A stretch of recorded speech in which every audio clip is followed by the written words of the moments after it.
100 कुओं में से पहला कुआं है जिन्हें हम इस वीडियो में बनाने वाले हैं। पानी पानी पानी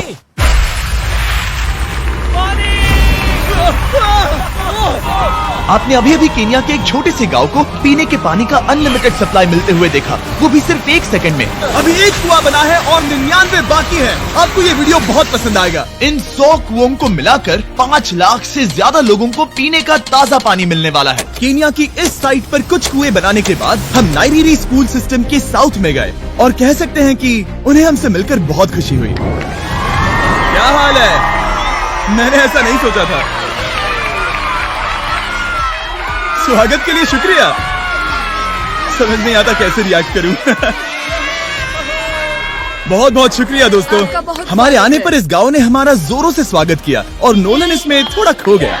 नोलन जैसा अजीब इंसान मैंने कभी नहीं देखा और ये मेरी गलती नहीं है। और फिर वहाँ का स्कूल देखने के बाद ये रहे हमारे मेहमान। क्या हाल है? दिन अच्छा बीत रहा है ना? सबसे मिलकर अच्छा लगा। सबको गुड डे। एक टीचर ने मुझे दिखाया कि स्टूडेंट्स कहाँ से पानी पीते हैं, जो कि एक बहुत ही अनसेफ नदी से आ रहा था। तो आपके स्टूडेंट्स यहीं से पानी पीते हैं? हाँ ये बुरी बात है। हाँ, स्टूडेंट्स हमेशा डायरिया जैसी बीमारी, टाइफाइड जैसी बीमारी की कंप्लेंट्स करते हैं क्योंकि वो ऐसा पानी पीते हैं। तो हाँ। हम कोशिश करते हैं, पर देख रहे हो ना, अब क्या कहा जाए। पर क्या करे, जिंदगी तो जीनी ही है और पानी तो सबको चाहिए होता है। जाहिर है कि इनकी हालत सच में बहुत खराब है। असुरक्षित पानी पीने से इन बच्चों की जिंदगी बहुत कम होती जा रही है, पर कम से कम इस गांव की मदद करने की हम पूरी कोशिश करने वाले हैं। क्या पता ये मुझे फिट आएगा या नहीं। मेरा सिर बड़ा है। देखते हैं पानी मिलता है या नहीं। ओह,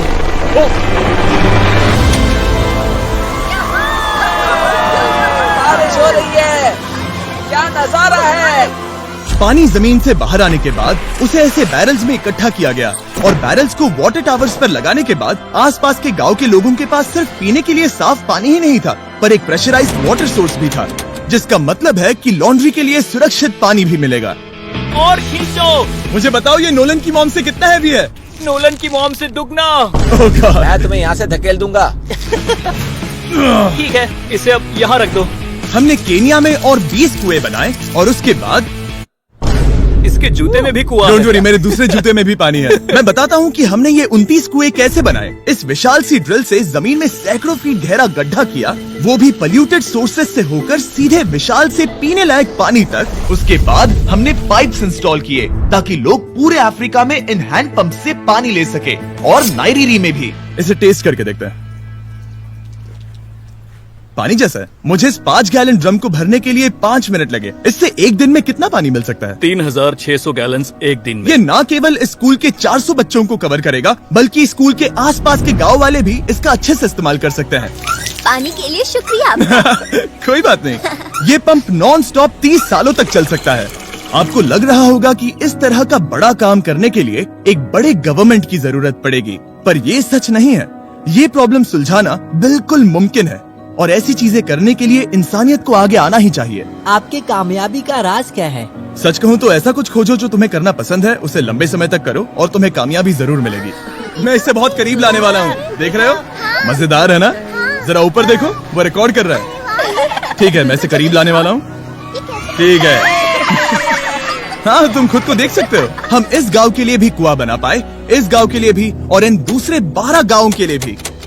और जब हम ये पंप्स लगा रहे थे, तब हमने यहाँ के एक स्कूल को नए कंप्यूटर से अपग्रेड भी कर दिया। बच्चों को ये कैसा लगा? उन्हें शुक्रिया, सच में उन्हें ये बहुत पसंद आया। खुशी है कि सब ठीक से हो गया। हमने क्लासरूम्स में नया फर्नीचर भी लगाया, उसके साथ कुछ शेल्व्स नई बुक्स के साथ, और सभी स्टूडेंट्स को एक फुटबॉल भी दिया। Thank you Mister Bean, thank you. यहाँ तक कि सभी क्लासरूम्स में नए व्हाइट बोर्ड्स और प्रोजेक्टर्स भी लगाए। आप सबको ये प्रोजेक्टर पसंद आया? हम चौक का इस्तेमाल कर रहे थे जिससे बहुत डस्ट होता था, लेकिन आज सब कुछ साफ है। हमें इस बात की खुशी है। कोई बात नहीं, इतना तो कर ही सकते हैं। पर जब हम 45वें कुएं की साइट पर गए, तब एहसास हुआ कि वहाँ का हाल और भी बुरा है। जब भी उन्हें पानी की जरूरत पड़ती थी, तब उन्हें जंगल से 1 मील खतरनाक रास्ता तय करके जाना पड़ता था, जो एक विशाल सी पहाड़ी से जाता है। मैं जल्दी उठता हूँ, लगभग सुबह 4 बजे, ताकि मैं स्कूल के लिए पानी ला सकूँ। यहाँ से पानी निकालना सेफ नहीं है। ये जगह बहुत स्लिपरी है, जिससे किसी को चोट लग सकती है। हमने उनके कुएं पर काम करना शुरू किया, तब उन्होंने मुझे दिखाया कि वो पानी कहाँ से निकालते थे। आपको दिन में ऐसे कितने चक्कर लगाने पड़ते हैं? 2 बार। दिन में 2 बार? ओह वाह, तो एक आम स्टूडेंट ऐसा ही कुछ ले जाता है? ओह गॉड, अगर 200 स्टूडेंट्स ऐसा रोज करते हैं तो ये कितना मुश्किल होगा। बहुत मुश्किल हो सकता है। ओह गॉड, ये ढलान तो बहुत बड़ी है। अरे यार, ये ढलान तो रुकने का नाम ही नहीं ले रही। हर रोज मैं सच में दंग रह गया कि ये चढ़ाई कितनी मुश्किल थी। ये सब इतना कुछ करते हैं ताकि वो यहाँ तक पहुँच सके, जहाँ इन्हें साफ पीने का पानी मिल सके। आमतौर पर आप पानी यहीं से लेते हो? हाँ। और पानी भरने के बाद ये जग्स लगभग 18 किलो तक हो जाते हैं, जो इन बच्चों के लिए पहाड़ियों से ले जाने के लिए बहुत मुश्किल है। लेडीज आराम से ये 2 उठा सकती ओह, हैं। तो मैं अभी जरूर ले जा पाऊंगा। और एक बार हमने जग्स भर लिए, उसके बाद वक्त था वापस ऊपर जाने का। जल्दी करो, चलते हैं। इससे तो पसीना भी नहीं आ रहा है। मैं ले लूंगा। और अब घंटों तक असुरक्षित पानी को इकट्ठा करने के बजाय उनका नया पंप स्कूल के बस 10 फीट दूर था, तो अब ये यहाँ से पानी ले सकते हैं। बहुत थक गया हूँ। और फिर हम गए हमारे अगले गांव में, जहां हमने बनाया हमारा 46वां कुआं। पर हमें एक प्रॉब्लम से गुजरना पड़ा। हमने देखा कि ये गांव आधे से बटा हुआ है, वो भी इस खतरनाक सी नदी से। ये अभी इतनी खतरनाक नहीं लगेगी, पर जब बारिश का मौसम आता है, पानी ऊपर तक आकर इस पुल को पूरी तरह से निगल लेता है। और ये पुल इसलिए इतना जरूरी है क्योंकि वहाँ जो गांव है, वहीं पर सभी हॉस्पिटल्स और स्कूल्स हैं, इसलिए यहाँ से रोज गुजरना पड़ता है। ये खतरनाक है, लेकिन इस पुल के अलावा इनके पास और कोई ऑप्शन नहीं है। जब ये नदी उफान पर होती है तो ये किसी को भी बहा ले जाती है, लोग, स्टूडेंट्स, यहाँ तक कि जानवर भी। हाल ही में इस नदी को क्रॉस करने की कोशिश में हमने 3 लोगों को खो दिया। इस तरह किसी की जान जाना पागलपन है और हम इसे स्वीकार नहीं कर सकते। और जिस पल हमने इस बारे में सुना, तब हमें मदद करनी ही पड़ी। तो पंप तक जाने वाले पुल को जब हमने ठीक करना शुरू किया, तब हमने केनिया से 2000 मील दूर जिम्बाब्वे देश का भी सफर तय किया। अफ्रीका में आए 1 हफ्ते से ज्यादा हो गया है और अब भी कई पंप्स लगाने बाकी हैं। तुम में से बदबू आ रही पर है। मैंने सुबह ही शावर लिया था। वाओ। बात होते ही मैं हाथ नीचे ले लूंगा। इस काम के लिए मैं तुम दोनों पर भरोसा कर सकता हूँ। हाँ। हमें सबसे पहले एक लोकल हॉस्पिटल की जांच करनी थी, जहाँ साफ पानी की सख्त जरूरत थी। अंदर जाने पर हमें पता चला कि इस क्लिनिक की इस गांव को कितनी जरूरत थी। 1 साल में यहाँ पर कितने बच्चे जन्म लेते हैं? 1 महीने में करीब 50। इसका मतलब 1 साल में पूरे 600। वाह! पर दुख की बात यह है कि इन प्रेग्नेंट महिलाओं को सिर्फ पानी लाने के लिए 1 मील तक जाना पड़ता है और इन भारी बकेट्स को लेकर वापस आना पड़ता है। पर अच्छी खबर ये है कि हमने इनकी पैसों से मदद की यहाँ पर एक मॉडर्न पंप लगाने के लिए। और अब बस देरी थी इसे शुरू करने की। ठीक है नोलन, क्या तुम तैयार हो? मैं तैयार हूँ। ओवर। मुझे एक ड्रामेटिक जूम इन दो। नोलन, मैंने बटन दबा दिया है, ये काम कर रहा है? पानी आ रहा है। आप जाकर चेक करना चाहेंगे? हाँ। वहाँ पर? हाँ, चलो चलिए, चलते हैं।